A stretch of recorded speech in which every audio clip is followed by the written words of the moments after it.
So subukan na po natin mga kaidol. Unahin natin yung high. Yan, nagana na po siya mga kaidol. Yan, tapos yung low naman na dilaw. Ayan, kasama rin po yan mga kaidol. Yan o. So goods na po ito mga kaidol. So yun, what's up mga kaidol, magandang gabi ulit sa inyong lahat mga kaidol. Ito, may nag-request lang sa atin. So paano naman daw pagka tatlong mini driving light yung ikakabit? So paano daw po ikabit? So ito na po yung request, no? I-share ko na sa iyo kung paano po magkabit ng tatlong MDL. Tatlong MDL po yung gamit natin. Tapos dalawang relay. Yan, may relay tayo dito, dalawa. Tapos meron tayo dito switch na 3-way po na domino switch. Tapos meron tayo dito battery. Tapos ito yung susian natin. So yan. So yun po yung request sa atin na kung paano daw po magkabit ng tatlong MDL. Yan, na mini driving light. So ito na. So bago natin ito umpisa, kung bago pa lang kayo sa YouTube channel, please like and subscribe at huwag nyo na rin po kalimutan i-hit the notification bell para lagi kayo update sa mga video ko i-upload. So yun lang mga kaidol, tara umpisa na natin to tutorial na to. Let's go!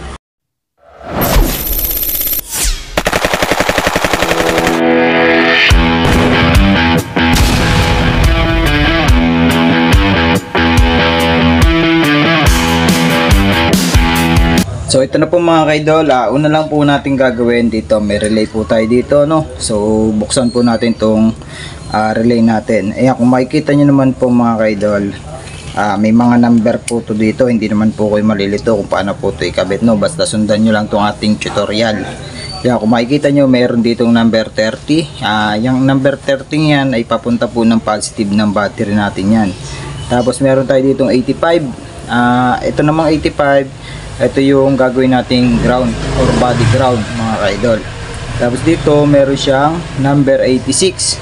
So ito namang 86 na to, ito po yung papunta ng domino switch natin. Tapos meron tayo ditong 87. So itong 87 na to ay papunta na po to ng MDL. So ganun lang din po yung number na tong kabila na to mga kaidol. So same lang po yan. So ituturo ko po sa inyo kung paano po ang tamang pagkabit nito, no?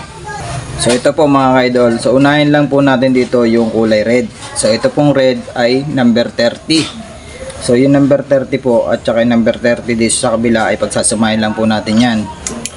So yan po mga kaidol, sundan nyo po itong ating ginagawa. Napakalinaw po yung ating tutorial. Posible naman na hindi nyo po masundan tong ating pagtuturo. Ayan, basta sundan nyo lang to, no? Yung dalawang 30 ay magkasama. Yan, magkasama po yan. Tapos sunod nyo gagawin ay itatap natin to sa battery, sa positive po mga kaidol. So dito po mga kaidol, maglalagay po kayo dito ng fuse. Kailangan po yan 10 ampere lang po yung ikakabit yung fuse dito para once na mag shorted, mapuputol naman yung fuse. So para hindi po siya delikado sa mga wiring ninyo, para hindi po siya masunog. So 10 amp lang po yung ikakabit yung fuse. So ito na mga kaidol, isalpak na natin to number 30.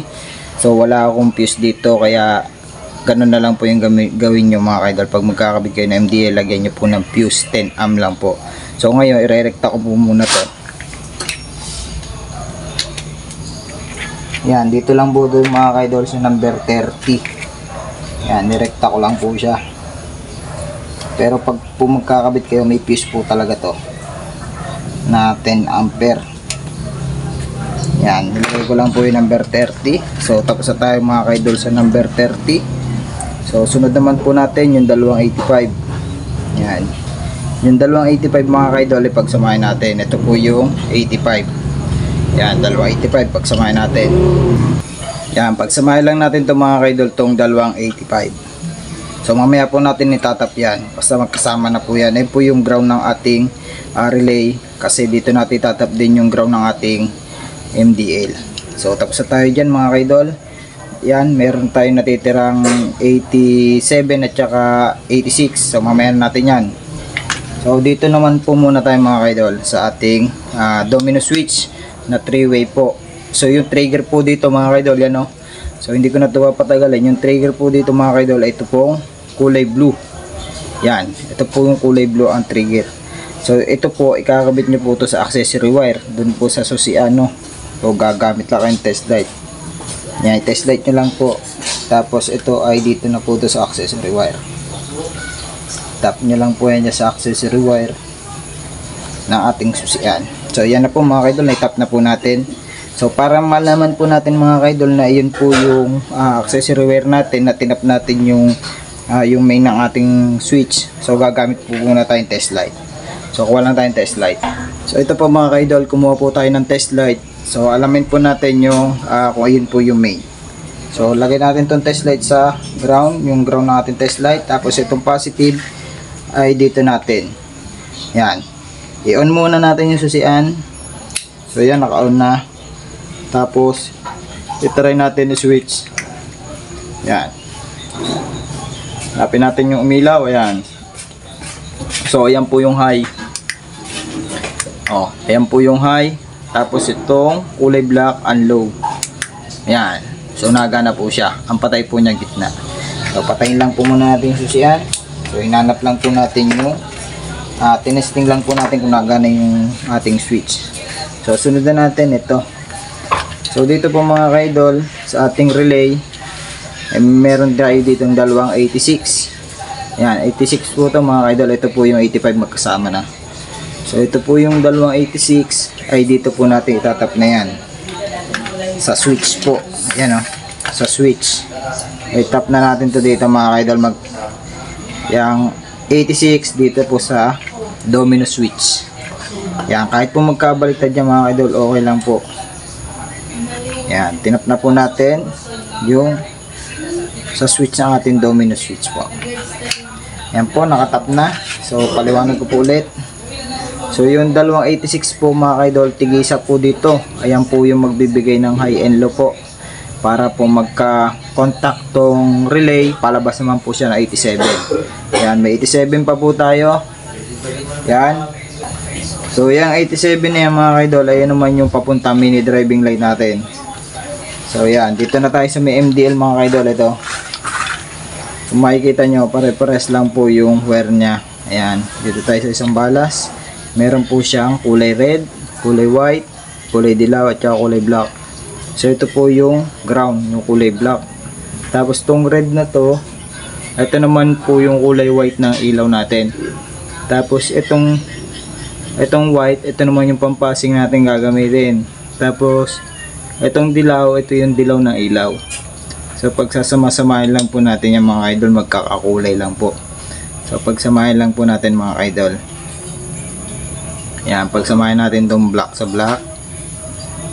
Yan, tatlong black. Idol, na pagsama-sama na po natin yung tatlong white. Yan, napagsamahan na natin. So ibig sabihin itong white na ito mga idol, ito po yung ating, kung gusto nyo maglagay ng passing light, ito po yan. Forward po kasi siya, kasi version to yung ating domino. Yung ating MDL. So itong kulay red, pinagsama-sama natin. Tapos yung kulay dilaw ay pinagsama-sama natin. Tapos yung kulay black ay pinagsama-sama natin. Ito po yung ground. Tapos ito yung kulay white na ilaw. Tapos ito naman yung kulay dilaw na ilaw. Tapos ito naman yung magkasamang dilaw at puti. So itap na natin to.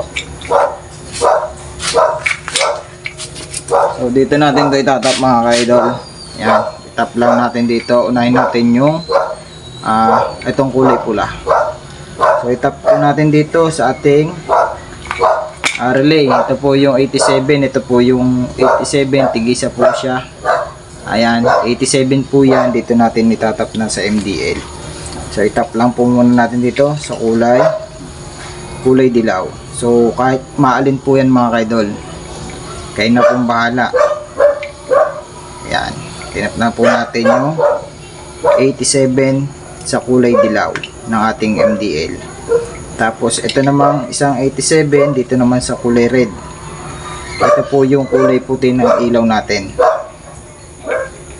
Yan, tinap na po natin mga kaidol. Yan, kung makikita nyo, tinap natin sa 87 yung kulay red.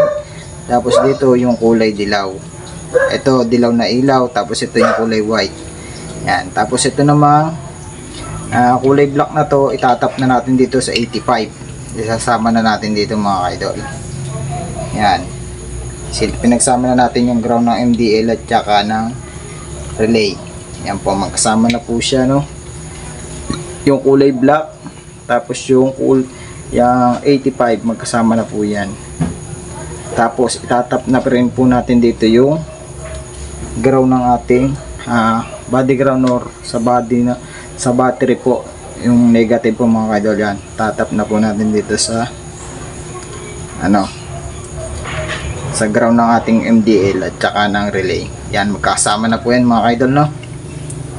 Yan, yung ground ng mini driving light, ground ng relay, yung 85 at saka yung sa battery na po natin tinap mga kaidol. Yan, good sa po yung ground. So tapos na po ito mga kaidol. So, paliwanag ko po muna ulit. Yan, so yung number 30, ito po yan, yung kulay red. Ilagay po natin siya sa battery. So kung magtatap kayo nito mga kaidol, ay lagyan nyo po ng fuse 10 amp. Ayan, nakalagay na po yan.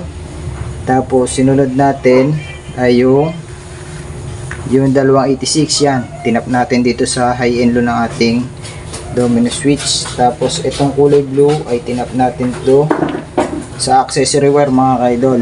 Ayan po yan, may trigger po yan mga kaidol dito, main ng ating switch. Tapos yung 85 naman mga kaidol, ayan po yung ground. Yan, tinap po natin sa mini driving light ng ground nya, yung kulay black 85 magkasama, tsaka yung ground po ng battery. Yan, tinap po natin siya doon. Tapos ito naman 87, nilagay natin dito sa kulay red ng ating mini driving light. Tapos yung kulay dilaw po natin, tinap po natin dito sa MDL. So yan, testing na po natin mga kaidol. Testing na po natin to. So subukan na po natin mga kaidol, switch lang po natin to susian. Yan, naka-on na yung susian. Tapos unahin natin yung high. Yan, nagana na po siya mga kaidol. Yan, tatlo po na MDL yan. Yan o, tatlong MDL. Gumagana na po yung high. So napakalakas po niya mga kaidol o. Yan, kung makikita nyo naman o, napakalakas po niyan. So ang brand po nito ay Lux lang po. Yan o, ang lakas po niya mga kaidol. Ayan po yung high. Tapos yung low naman na dilaw. Ayan, kasama rin po yan mga kaidol. Ayan o. So goods na po ito mga kaidol, yung ating MDL. Ito na mga kaidol, yung request ng isa nating followers. So ito na po yung request mo na MDL. Tatlong MDL po yan, ganun lang po yung magkabit, no. So sundan mo lang tong ating tutorial para madali mong matutunan mga kaidol. Ayan o. So yun, gumagana na yung high, white. Tapos yung low, ayan yung low, yung dilaw. So sunod naman natin mga kaidol yung passing, no. So abangan nyo yung next video natin. So marami pong nagre-request sa akin kung paano daw po maglagay ng passing light. Yan, so susunod po natin yan. So hanggang dito na lang po yung ating tutorial. So sana may natutunan naman po kayo sa akin share na video. So bago po ang lahat, kung bago pa lang po kayo sa akin YouTube channel, please like and subscribe at huwag nyo na rin po kalimutan i-hit ang notification bell para lagi kayo update sa mga video ko i-upload. So yun lang po mga kaidol, pakipollow na rin po ako sa FB page para lagi po kayong update doon sa tuwing mag-upload tayo doon ng video. So yun lang mga kaidol, maraming salamat. God bless po sa inyo lahat.